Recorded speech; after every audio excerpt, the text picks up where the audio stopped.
Question 31 to 40 आज अपन discuss करते हैं।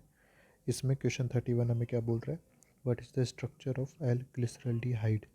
एल ग्लिसरल्डिहाइड में अपने को सबसे पहले ग्लिसरल्डिहाइड का बेसिक स्ट्रक्चरल फार्मूला पता होना ज़रूरी है। तो हमारे पास CHO CH OH CH2OH ये हमारे पास ग्लिसरल्डिहाइड का स्ट्रक्चरल फार्मूला है। अब डी और एल अपने को डिसाइड करना है, तो उसके लिए करेक्ट फिशर फार्मूला लिखा होना चाहिए। करेक्ट फिशर फार्मूला अपने पास ए ऑप्शन में देखे तो नहीं है, क्योंकि यहाँ पर मैक्सिमम कार्बन वर्टिकल लाइन पे नहीं है। तो मैक्सिमम कार्बन वर्टिकल लाइन पे लाने, यानी ये CH2OH हमारे पास वर्टिकली लाइन पे प्रेजेंट होना चाहिए। तो इसके लिए अपन क्या करते हैं, इस कायरल कार्बन के along even number of switches करेंगे, जिससे कि इसका कॉन्फ़िगरेशन चेंज ना हो। तो यदि ये सिंगल स्विच ऐसा करें और फिर हमारे पास ये वाला स्विच कर दें, तो डबल स्विच करने के बाद में जो कॉन्फ़िगरेशन होगा हमारे पास वो क्या होगा, पहले CH2OH और H रिप्लेस हो जाएंगे यहाँ पर। तो हमारा यहाँ पे H आ जाएगा, यहाँ पे CH2OH आ जाएगा।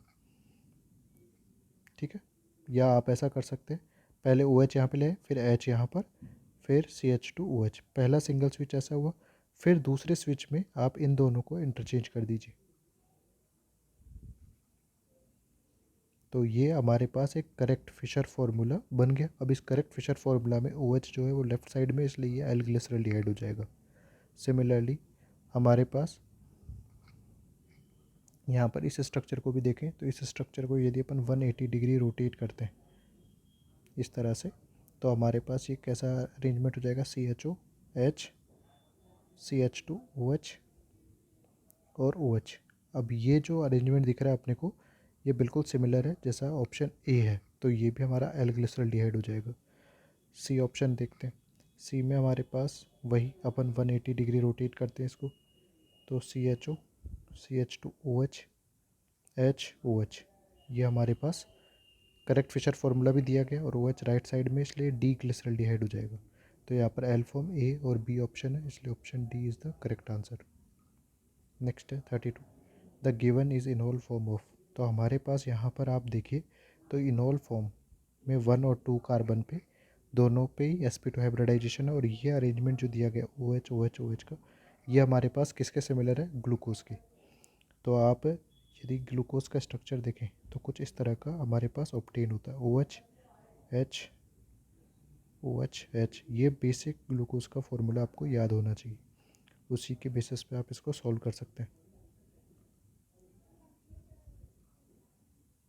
ठीक है, अब इसमें हमारे पास यदि अपन इस कार्बन के अलोंग टोटोमेरिज्म करा दें, तो ये रेस्पेक्टिव इनोल बन जाएगा, और ये सेम ही इनोल बनाएगा जब हमारे पास डी ग्लूकोज में यदि अपन इस कार्बन पर OH और H की पोजीशन इंटरचेंज कर ले, यानी C2 एपीमर बना दे। ये हमारा डी ग्लूकोज है, यदि अपन इसका C2 एपीमर बनाए, तो C2 एपीमर हमारा क्या हो जाएगा, डी मेनोज हो जाएगा।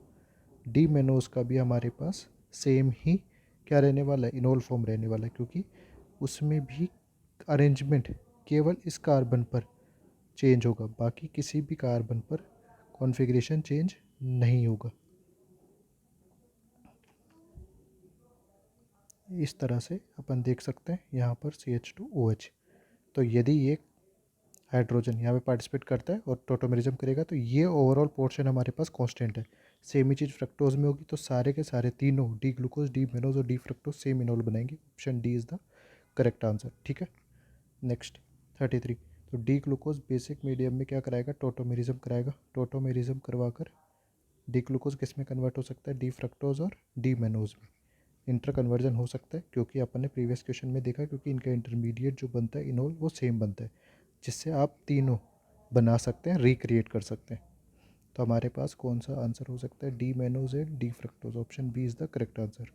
नेक्स्ट है 34, स्टीरियो आइसोमर ऑफ एल्डोहेप्टोज और स्टीरियो आइसोमर ऑफ कीटोहेप्टोज।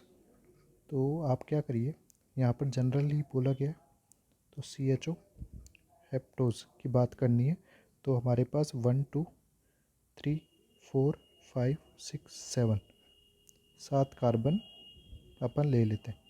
हेप्टोज है और एल्डो हेप्टोज है, इसलिए एल्डिहाइड ग्रुप है।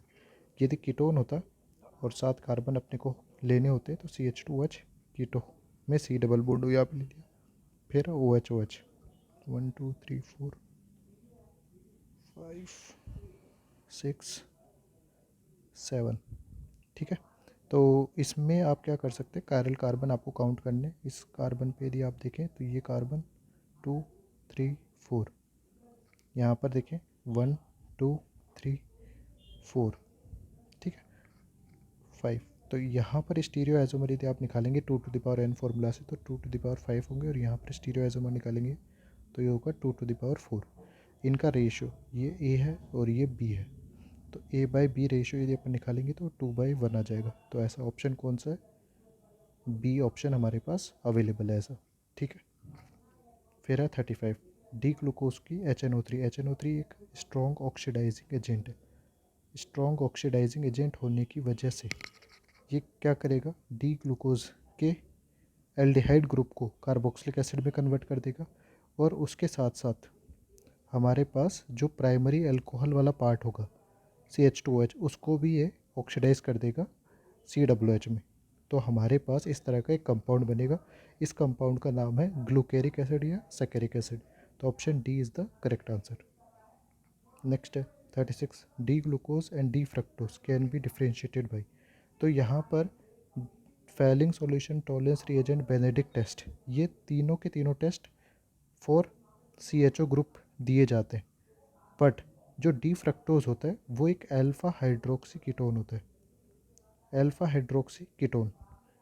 तो ये हमारे पास particular Fehling solution, Tollens reagent और बेनेडिक्ट टेस्ट भी देता है अल्फा हाइड्रोक्सी कीटोन, क्योंकि इजीली कन्वर्ट हो जाता है किसमें, CHO ग्रुप में। जैसे आप ऐसा रखिए, आपके पास में दिया गया CH3 C डबल बॉन्ड हो CH2OH, आप इनमें थ्रू टोटोमेरिज्म कन्वर्जन कर सकते हैं CHOH CHO, तो हमारे पास CHO ग्रुप प्रेजेंट हो जाता है। तो इसलिए D fructose Fehling test, Tollens test और बेनेडिक्ट टेस्ट देगा, बट ब्रोमीन वाटर टेस्ट केवल एल्डिहाइड देता है, गिवन ओनली बाय ग्लूकोज।